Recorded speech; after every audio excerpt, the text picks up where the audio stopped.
من الشيطان الرجيم وهذا كتاب أنزلنا فدي آيات كريمة کی تعریف د قرآن کریم دے وهذا دا قرآن کریم چې د کتاب یو کتاب دے انزلناه نازل کړي موږ دلره مبارکن منازو برکتن خاوند برکت ته چې اجر او ثواب پکې زیات ته مبارکن طالبه مبارک دے طالب د قرآن مبارکن خادمه مبارک دے خادم د قرآن بل دې لپاره مصدقن چې تصدیق کوونکی دی الذي دغه کتابونو بین یدیه چې په مخه د کړي تورات دې زبور دې داغي تصدیق کوي په عقایدو کې ولتنذر بل دې لپاره چې تویره په دې قران کریم باندې القرى معنا اصل د قریو لرا چې مکه ده القرى ورته زکوي لأن الأرض ضحيت من تحتها زمکه د دې زینا هوار شوی ده نو فهي اصل الارض دا اصل د زمکه شو کل امي لك مور بي چې دا اصل النسل اصل د نسل نوي ومن ورغسو کو يرد حولها چې غیر چاپیره د دین دي شرقا و غربا والذين واكسان يؤمنون چې ایمان لري بالاخره په اخرت باندې يؤمنون ایمان لري دی به پر قران کریم باندې وهم دي چې دی علی صلاتهم په منځونو خپل باندې يحافظون معنا ساتنه کوي داومونه دوام کوي همیشواله کوي دا 15 ټیم منځونو باندې ومن هرغ سوق اظلم سوق دې زیات ظالم یعنی دین بل لوی ظالم نشتا دا آیت نازل شوی دی قتاده سے وی فی مسیلمة الکذاب په باره د مسیلمة الکذاب کې چې دعوه د نبوت کړي وا چې ما ته وحی راځي آیت نازل شو ومن اظلم سوق دې ډیر ظالم استفهام انکاری دی دین بل لوی ظالم نشتا ممن دا چانا افترا چې ځان نه جوړي علی الله په الله باندې کذی بندروغ لرا او قال یا وی دی وحی کول شي لی ماتا او حال دا دی ولم یوحى وحی نه د شوی الیه دتا شیون د سشید کتاب نام ومن قال سوق دیر ظالم یعنی بل ظالم تین نشتا قال چې وی دی سانزلو زرد چې نازل بکم زم مثل ما په مثل دغه قران انزل الله چې نازل کړي الله تبارک وتعالى ولو ترى کچریتو ګوري اذ بغى وقت الظالمون ظالمان لرا في غمرات الموت معنا په مشقات او د مرګ کې یو ناشنا کار به وګوري والملائکه فرشتگان باسطورا غزون کی دا ایدیهم لا سنوي بالعذاب په عذاب سره یا په قبض د ارواح د دې یا په عذاب سره یضربون وجوههم وخب مخونو د دې لرا وادبارهم وشاغان د دې بوهي یقولون وی بورت فرشتگانا اخرجوا وباس انفسکم نفسون استاسو یعنی روحون اخبلو باسیا ورت فرشتگان بوی اليوم ننرز تجزونا بدل در کولیشی تاسو تا عذاب الهون عذاب ذو احانت سپکون کی عذاب بما په سبب دا غسا کنتم چوي تاسو تقولون ويلبا تاسو على الله فالله باني غير الحق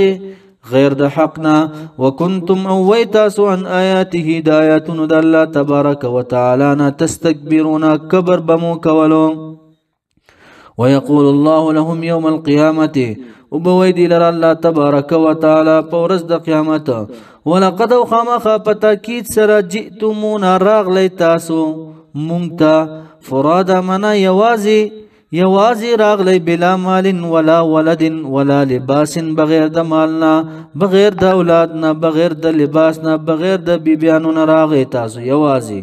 کما لک سرنګ خلقناکم چې پیدا کړیو مونږ تاسو لرا اول مره پاول کرتی فی الدنیا په دنیا کې وترکتم او پری خدل تاسو ما هغه خولناکم ما اعطیناکم چې درکړیو مونږ تاسو ته من الاموال والاولاد د اولادنا او د اموالنا غم په دنیا کې پری خدا وراء ظهورکم من رست د شاګان خپلو یعنی خلف ظهورکم فی الدنيا رست د شاګان خپلو په دنیا کې مو پری خدا وما نرى نګورو مونږه معكم تاس سرا شفعاكم شفاعتگر تاسو الذين غبطان زعمتم چې ګمانونه مو کول وانهم یقینا دا بوتان چې دی فیکم اے فی استحقاق عبادتکم په مستحقیت د عبادت ستاسو کې شرکاء شریکان مع الله دی سره د الله دی. نو رب کریم فرمای لقد تقطع خامخ پتا کی سره قطع معنا قطع بشي پری بکړې شي یعنی وصلکم وصل ستاسو بینکم پمن ستاسو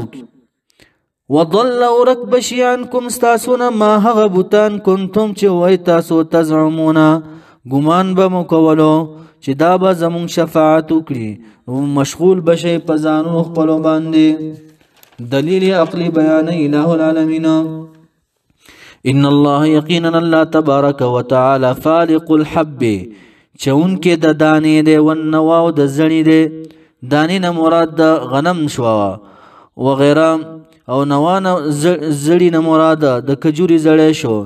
یخرج الحي من الميت الہ العالمین باسی د ژوندي لره من الميت د مړینا ومخرج الميت راستون کې دی مړی لره من الحي د ژوندینا نطفه ده د ژوندینا او چرګوټه ده اگینا. ذالکم د دې صفاتو خاون چې ده الله دې چې خالق د دې اشیاء ده. فانا تؤفكون فانا تصرفون پس کوم ارختا ولیکيږي تاسو. فانا تؤفكون معنا فانا تصرفون